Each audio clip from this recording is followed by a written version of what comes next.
Hello, Bozo. So in front of me here, I have a fuck ton of games. You know the drill. I am going to put all these into a tier list right here.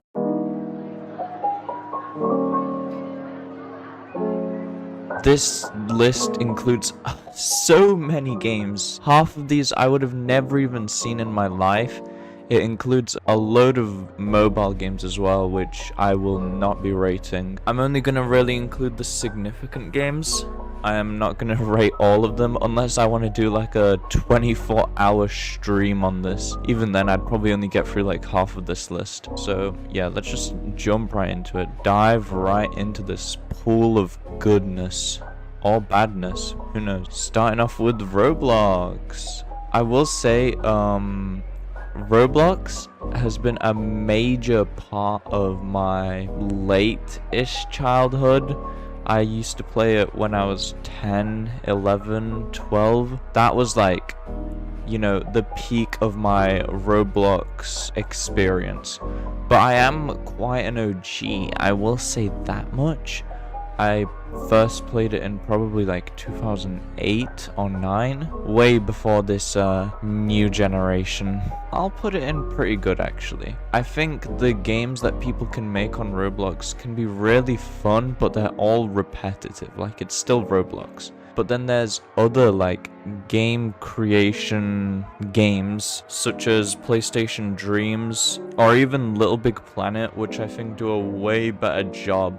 Roblox is cool though. I do have some good times on it. Even to this day, you know, sometimes me and my friends just hop on it, have a few hours of, you know, pretty basic and convenient fun. You know, it's always there, available.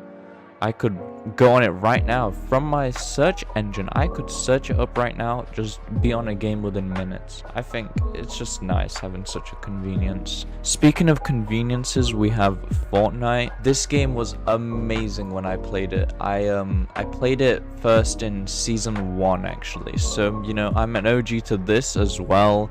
You guys know me. I'm just quite quick with games. I know what's up and coming. I just get into it before anyone else can.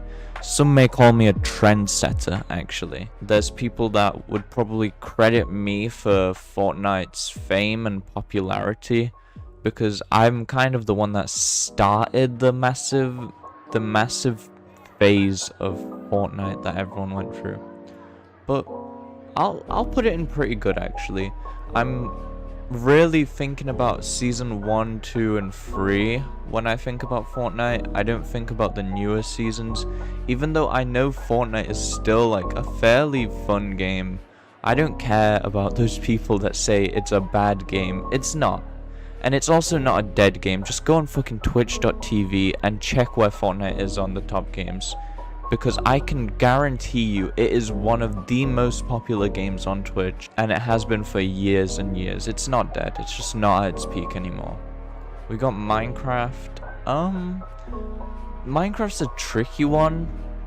I go through little phases of just playing Minecraft day after day, but it's exactly what I say it is. It's a phase. It's not something that I could always go to. I have to be in a certain mood for it, and I think it's because I've kind of done all there is to really do in Minecraft. I don't mean as in I've built everything there is to build.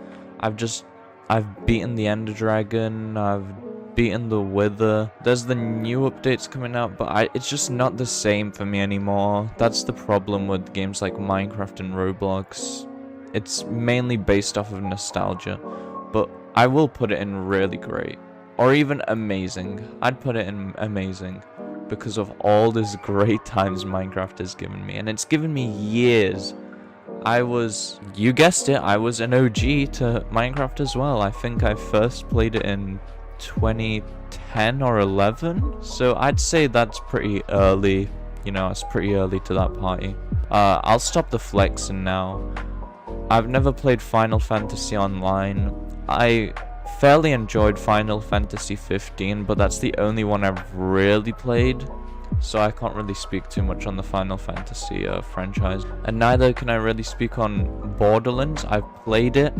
I'm actually really wanting to get Tiny Tina's Wonderland, but Borderlands is just in a completely different realm to Tiny Tina's Wonderland in my eyes.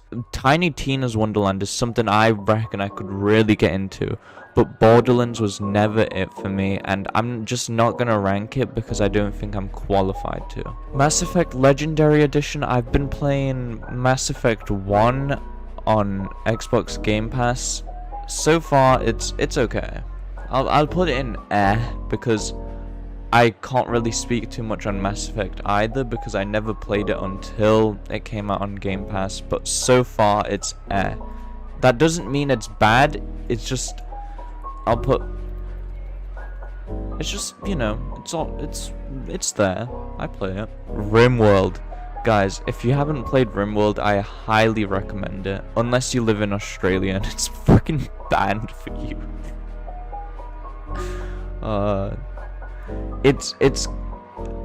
I'd put it in okay. It's fairly fun. There's hours and hours of content and stuff to do.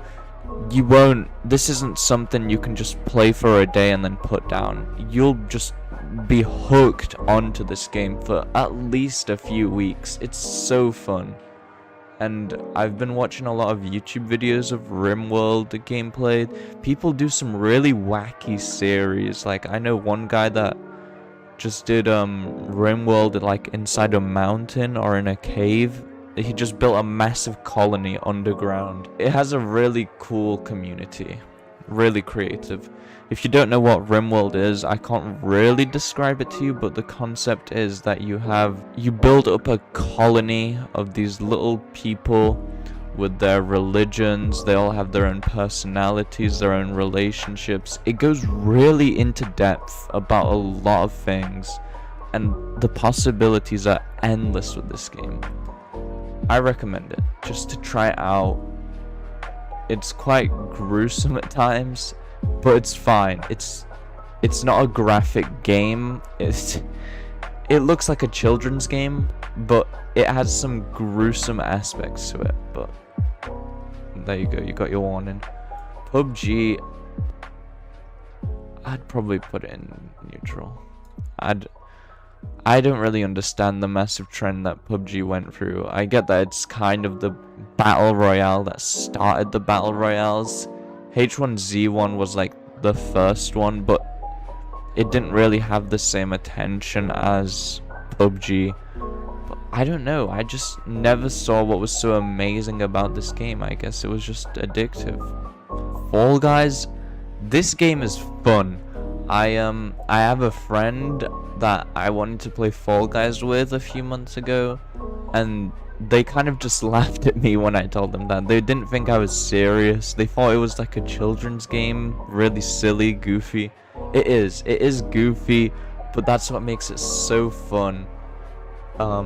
It's not something that I think can last. Like, you kind of play it for a few weeks, maybe a few months, and you just don't really go back to it. That's how my experience was with it.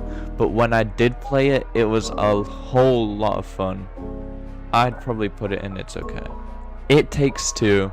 You guys know this was like game of the year in a lot of people's eyes, and I do see where everyone's coming from. This game was amazing, and right off the bat, I'll put it in really great. I played it with a friend, and we had such a blast on it. I have very fond memories of this game. If you don't know what it is, it's a co-op game, like A Way Out and such, where you need two players to actually play the game, and you need to work together as a team to get through all these puzzles and boss fights. And it's a really creative story. It's really silly. It's something that a child could think of, but that's what it's meant to be. Days Gone is something that I've played a few hours. I just don't think I've experienced all of it, and my PlayStation 4 is broken at the moment, so when I fix it, I am planning on playing Days Gone instantly, just to inform you. Also, these games that I'm putting in this tier, it doesn't mean I've not played these. I just feel like for a lot of these, I just don't have the right amount of experience to actually put them in a list. I've played the majority of these just not enough. City Skylines, this game is fantastic. I go through phases sometimes of just wanting to build a city, and this is the game for building cities. I know the modding community is just crazy for this game. I'm actually in the Cities Skylines subreddit. I'm seeing all these cities every day that people have built.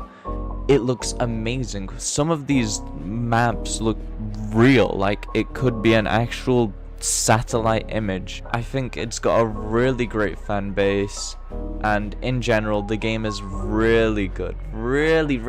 Fucking put it in great. Let's do it. This game is really great. Literally. 1 hour later. Dead Cells is something I've finally started playing recently. I've been hooked. I've put in hours and hours, and I've still not completed the game, but I love it. I'll probably put it just in front of Doom Eternal here. There's just so much variety with all the builds you can get.